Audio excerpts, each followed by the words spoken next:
අම්මා පුතා මොනවද කරන්නේ? මල් කඩ. මල් කඩනවා? ඔව්. මේ මං ගෙනාව මේ කඩල පිටි එකක්. හා. අපුණට හදමුද? හා. මුරුකු හදන්නත් පුළුවන්, බූන්දි හදන්නත් පුළුවන්. මේ බූන්දි හදන්න නම් ඉතින් උඳු පිටි තිබ්බනම් හොඳයි. උනාට කඩල පිටි වලින් හදන්න පුළුවන්. ඔයා කැමති එකක් කියන්න අපි හදමු. අපි හදමු බූන්දි. හා හරි. එහෙනම් යන්කෝ. මේකද කඩල පිටි? ඔව් ඕක තමයි ගෙනාවේ. බූන්දි වලට නම් මේ කඩල පිටි මෙතන තියෙන ග්‍රෑම් 200ක්. මේ ග්‍රෑම් 200ට පාන් පිටි දානවා ග්‍රෑම් 100ක්. බූන්දි වලට මේ මට දැන් කිරා ගන්න එකක් නැති නිසා මම මේ කෝප්පෙන් කිරලා ඒකේ ප්‍රමාණයෙන් භාගයක් පාන් පිටි ගන්නවා.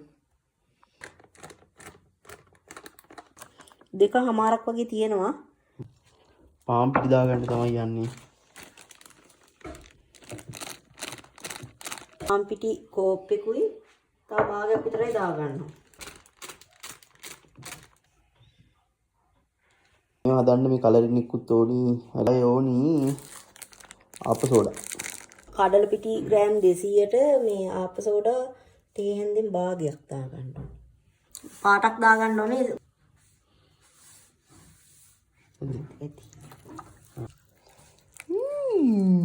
කොහොමද යන්නේ දීපාට? තව කලින් චුට්ටක්ද? ඒ කියන්නේ බදිනකොටත් පාට වෙනස් වෙන නිසා.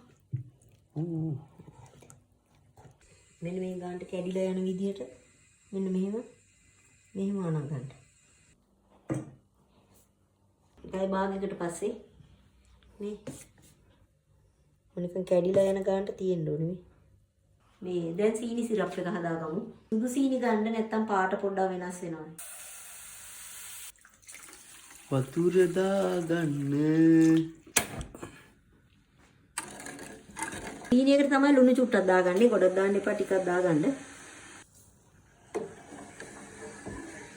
සීනියර ගොඩාක් ලුණු ලැදෙන පදමට ගන්නෙ නෑ. මෙන්න මේ වගේ ඔන්න ඔය වගේ ලුණු ලැදෙන පදමට අරගෙන ටිකක් රස්නෙන් තියා ගන්න ඕන. මේ පයිපින් බෑග් නෑ අපේ ගෙදර. ඒක නිසා මම මේ ඉටි බෑග් එක ගන්නවා. රෙදි කෑල්ලක් වුණත් කමන්නේ චූටි. මේ චුට්ටක් කපාගෙන සුදු රෙදි කෑල්ලකට ගත්තත් කමන්නේ.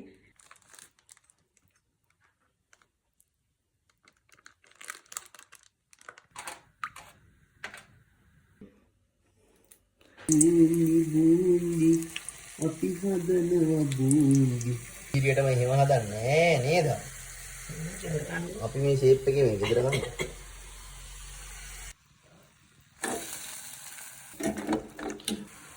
ලොකු එකකුත් හදුවා ලොකු එකක්. වව්. සව්.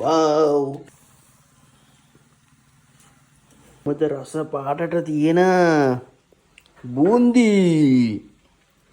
ගොඩක් නම් කන්න බෑ මත් වෙනවා වගේ හොඳේ.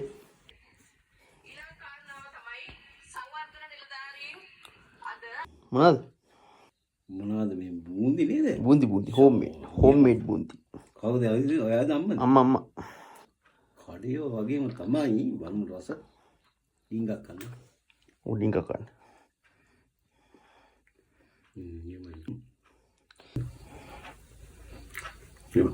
හොඳයි. ජය මෙට කියන්නේ මේ නියමයි කියන්නේ. බූන්දි කෑල්ල රස බලලත් ඉන්න බෑනේ.